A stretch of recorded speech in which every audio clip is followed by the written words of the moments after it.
Hello viewers, কেমন আছেন সবাই? আশা করি সবাই ভালো আছেন। বিডি ল স্টাডি চ্যানেলের পক্ষ থেকে আপনাদের সবাইকে স্বাগত। আজকে আলোচনা করব জামিন।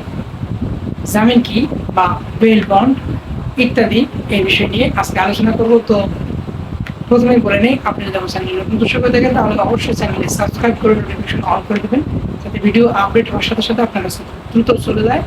তো ভিউয়ার্স, কথা না বাড়িয়ে ভিডিওটি শুরু করা যাক।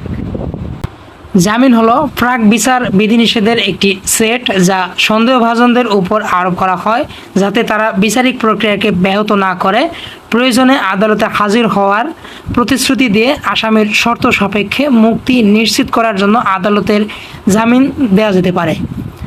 কিছু দেশে, বিশেষ করে মার্কিন যুক্তরাষ্ট্রে, জামিন বলতে সাধারণত একটি জামিনের বন্ড বোঝায়। বিচারপূর্ব আটক থেকে মুক্তির বিনিময়ে সন্দেহভাজন ব্যক্তির দ্বারা আদালতে অর্থ জমা বা কিছু ধরনের সম্পত্তি যদি সন্দেহভাজন ব্যক্তি আদালতে ফিরে না আসে তাহলে জামিন বাজেয়াপ্ত করা হয় এবং সন্দেহভাজন ব্যক্তিকে হাজির করতে ব্যর্থতার অপরাধে অভিযুক্ত করা হতে পারে। যদি সন্দেহভাজন তাদের সমস্ত প্রয়োজনীয় উপস্থিতি করার জন্য ফিরে আসে, বিচার শেষ হওয়ার পরে জামিন ফেরত দেওয়া হয়।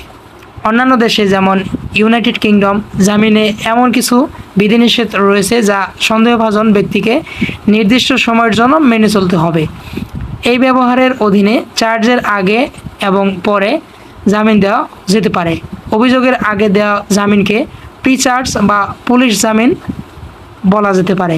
তদন্তাধীন সন্দেহভাজন ব্যক্তিকে মুক্তি দেওয়া হয়।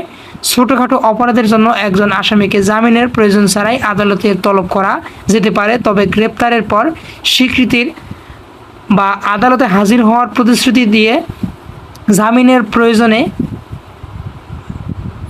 প্রয়োজন নেই মুক্তি দেওয়া এরূপ হলে মুক্তি দেওয়া যেতে পারে।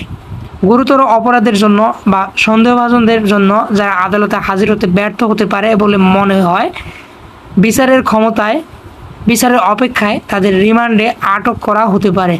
একটি সন্দেহভাজন মামলায় জামিন দেওয়া হয় যেখানে রিমান্ড ন্যায়সঙ্গত নয়, কিন্তু সন্দেহভাজন ব্যক্তিকে আদালতে হাজির করার জন্য একটি প্রণোদনা প্রদানের প্রয়োজন হয়। সন্দেহভাজন অভিযুক্ত অপরাধের ধরন এবং তীব্রতার উপর নির্ভর করে জামিনের পরিমাণ পরিবর্তিত হতে পারে। জামিনের পরিমাণ নির্ধারণের জন্য অনুশীলনগুলি পরিমার্জিত হয়।